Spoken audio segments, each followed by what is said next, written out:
Awesome Rider Wiki.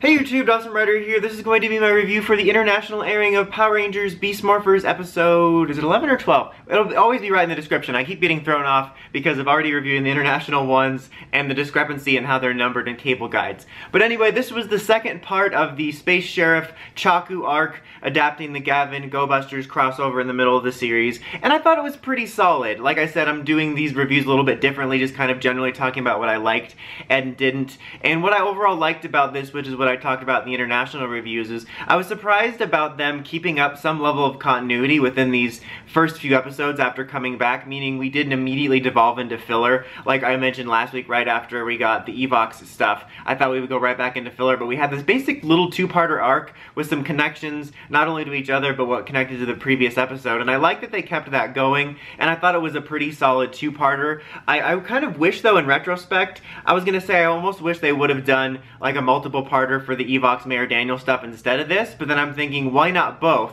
Why not make the Mayor Daniel stuff more episodes and this more episodes and just get rid of some of the useless filler we're going to run into later, or some of the useless filler from before? Because if anything, these stretch of episodes has proved to me that they can do a good job at, you know, having episodes that are interconnected, but they don't feel like, I feel like they're always afraid that kids are going to get lost if there's any form of shared story, but kids, I mean, aren't as dumb as you think. I mean, there's some dumb people in the world, but you'd be surprised what kids can remember. And so I think this proves that you're able to do some interconnected story. And it's not like this is a serialized, like, Game of Thrones plot or something. It's, you know, fairly straightforward to follow. So I think that these episodes to me is proof that, or, you know, hope that there could be something in the future in Dino Fury or beyond where we have little bits of stories like this where they're not necessarily fully serialized but a little bit connected and don't just feel like plot, filler, filler, filler, filler, plot. But that's kind of the main thing I liked about this episode, was a little bit of connections between them. And the Chaku stuff was more enjoyable than I thought, as I mentioned last week, because I wasn't a fan of the Gavin stuff.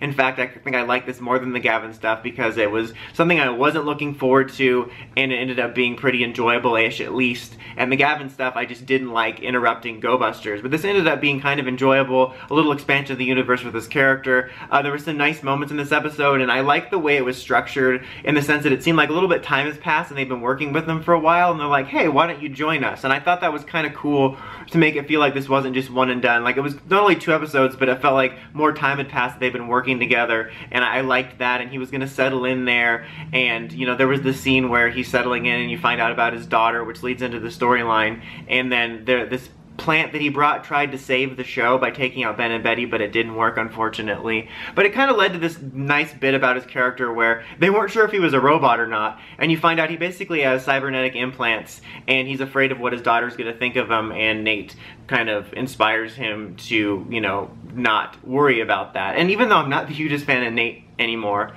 I did like that they kind of tied that a little bit to his history with his family leaving and stuff, you know, with that vibe from the conversation. I kind of liked that, and the resolution at the end where they help him, and it was kind of nice foreshadowing for the end there as well. And I was worried about, you know, them not ending on a nice moment, kind of like the Evox episode with Mayor Daniels, where I talked about how, you know, they ended on this nice moment with Devin and his dad bonding, and then Ben and Betty trampled all over the scene.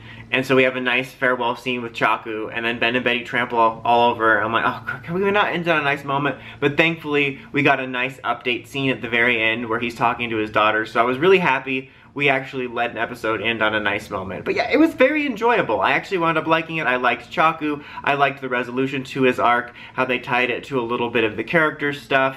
I liked keeping Ryjax around for a little bit. I thought that was cool, and he even had the putties and the Vivics again. It was nice to have this little bit of a continuing story arc that I enjoyed. There was also some funny bits in this episode that I liked with Steel.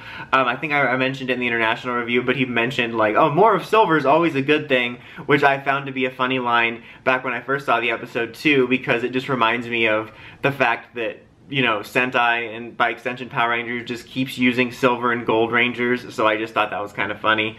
And then there was basically an obsession throughout the whole episode. Steel was obsessed with, I called it Bloop and Terror. What was the name of his dragon? His, like, the mecha from Gavin, the dragon mecha, who I can't remember now at this moment. I can't remember the name of it. But, like, Steel was obsessed with seeing it, and then when he saw it, he wanted to keep it, and he kept bringing it up, and I thought that was pretty funny. And as some other people have mentioned that I've seen, Steel having funny moments like that and throughout the series is like a good example of like you don't need dedicated comedic characters necessarily. You can have some comedy within the team. Like you can have Steel having these funny moments and it works without having to be like, oh man, we need a funny moment, better come in with some marbles. But overall, I thought this was a solid episode. You know, it didn't knock my socks off or anything, but I thought it was a solid continuation from last week and the week before to an extension. I'll give it a 7. But that's about it for this one, guys. What did you think of the Chaku arc? Let me know in the comments. Until next time, don't forget to like, comment, subscribe, and climb the steps and ring that bell. I'm going to use for my videos. Dawson Ryder, signing out.